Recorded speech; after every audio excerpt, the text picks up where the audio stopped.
Yemen पहले ही सालों से जंग की मार झेल रहा है। गरीबी, बेरोजगारी और तबाही से जूझ रहे लोगों की हालत बदतर थी और अब इजराइल के हवाई हमलों ने हालात को और बिगाड़ दिया है। इन हमलों का निशाना हूती विद्रोही थे जो ईरान समर्थित माने जाते हैं और पिछले 22 महीनों से इजराइल और रेड सी के जहाजों पर ड्रोन और मिसाइलें दाग रहे थे। लेकिन सच यह है कि मिसाइलों के साथ साथ इन हमलों ने सना जैसी बस्तियों में आम लोगों के घरों को भी मलबे में तब्दील कर दिया है। दर्जनों महिलाएं और बच्चे मारे गए, सैकड़ों लोग जख्मी हो गए और जो बच गए वो अब खंडरों में रहने को मजबूर है।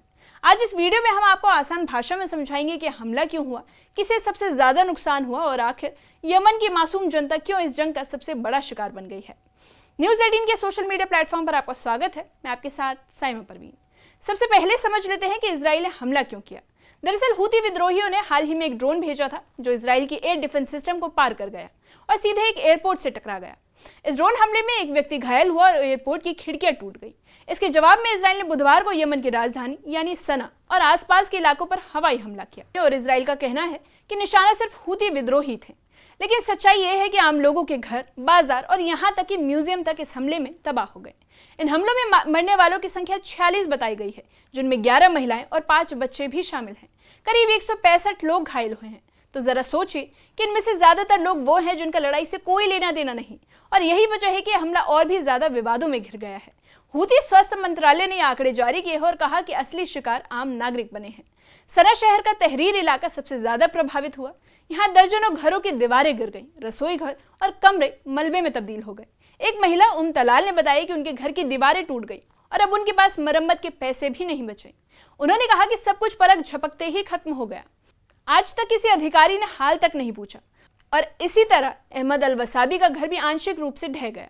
वो खुद कहते हैं कि किस्मत अच्छी थी कि उस समय परिवार घर पर नहीं मौजूद था, वरना सबकी जान जा सकती थी। पास की किराने की दुकान वाले खालिद अल दबई बताते हैं कि धमाकों की ताकत इतनी तेज थी कि उनकी दुकान में रखे सामान भी नीचे गिर गए। बच्चे और महिलाएं रोते चिल्लाते भाग रहे थे, यानी डर का माहौल पूरे मोहल्ले में छाया हुआ था। सना में सिर्फ घर नहीं बल्कि एक बड़ी सांस्कृतिक धरोहर भी प्रभावित हुई है। यमन का राष्ट्रीय संग्रहालय, जिसे नेशनल म्यूजियम कहा जाता है, उसकी बिल्डिंग भी इस हमले में नुकसान झेल गई। वीडियो फुटेज में साफ दिख रहा है कि म्यूजियम की बाहरी दीवारों में दरारें पड़ गई हैं। वहीं संस्कृति मंत्रालय ने इसकी पुष्टि भी की है। ये दिखाता है कि युद्ध में सिर्फ जिंदगियां नहीं बल्कि एक देश की पहचान और इतिहास भी बर्बाद हो रहा है। अब सवाल यह है कि हूती विद्रोही आखिर क्यों इजराइल पर हमला कर रहे हैं। हूतियों का कहना है कि वो गाजा में चल रही जंग में फिलिस्तीनियों का साथ दे रहे हैं। पिछले 22 महीनों से वो मिसाइल और ड्रोन दाग रहे हैं, कभी इजराइल की ओर तो कभी रेड सी में चल रहे जहाजों पर। उनका कहना है कि जब तक गाजा में जंग चलती रहेगी वो हमले करते रहेंगे। वहीं हूती नेता मेहदी अल मशाद ने साफ कह दिया है कि इजराइल को डर में रहना होगा क्योंकि हमारी तरफ से जवाब जरूर आएगा। ये बयान दिखाता है कि संघर्ष इतनी जल्दी खत्म नहीं होने वाला, यानी इजराइल के लिए खतरा अब भी बना रहेगा और बदले में यमन की जनता को और हमलों का सामना करना पड़ सकता है। अब सोचिए कि यमन के लोगों की हालत क्या है।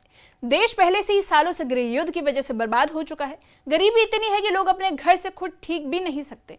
सरकार भी खुद कुछ मदद नहीं दे रही क्योंकि वो खुद कमजोर है और हालात संभालने की ताकत नहीं रखती। ऐसे में जब घर मलबे में तब्दील हो जाते हैं तो लोग उसी खंडर में रहने को मजबूर हो जाते हैं। उस तलाल जैसी महिलाओं की कहानियां बहुत कुछ कहती है। उन्होंने साफ कहा कि हमें किसी मदद की उम्मीद नहीं, हम खुद जो कर पाएंगे करेंगे और इसी घर में रहेंगे।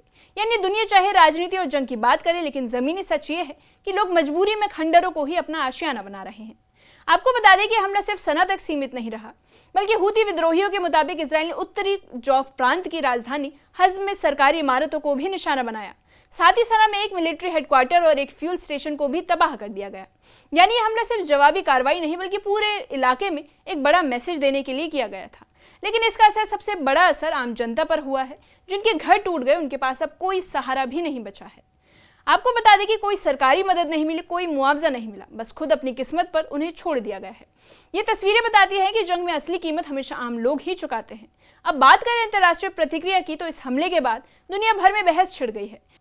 एक तरफ इजराइल कहता है कि वो अपनी सुरक्षा के लिए ऐसा कर रहा है क्योंकि हूती लगातार ड्रोन और मिसाइल भेज रहे हैं, तो वहीं दूसरी तरफ आलोचकों का कहना है कि हमले सिविलियन प्रोटेक्शन यानी नागरिकों की सुरक्षा के अंतर्राष्ट्रीय कानून की धज्जियां उड़ा रहे हैं। आपको बता दें कि आखिर में पूरी लड़ाई एक बात और साबित करती है कि युद्ध कभी सीमित नहीं रहता।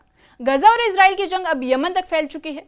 हूती अपने आप को गजा का समर्थक बताते हैं और इजराइल उन्हें खत्म करने की कोशिश कर रहा है। लेकिन इस खेल में असल हारने वाले लोग कौन हैं? वो मासूम लोग जिनका ना तो हथियार से लेना देना है और ना ही राजनीति से।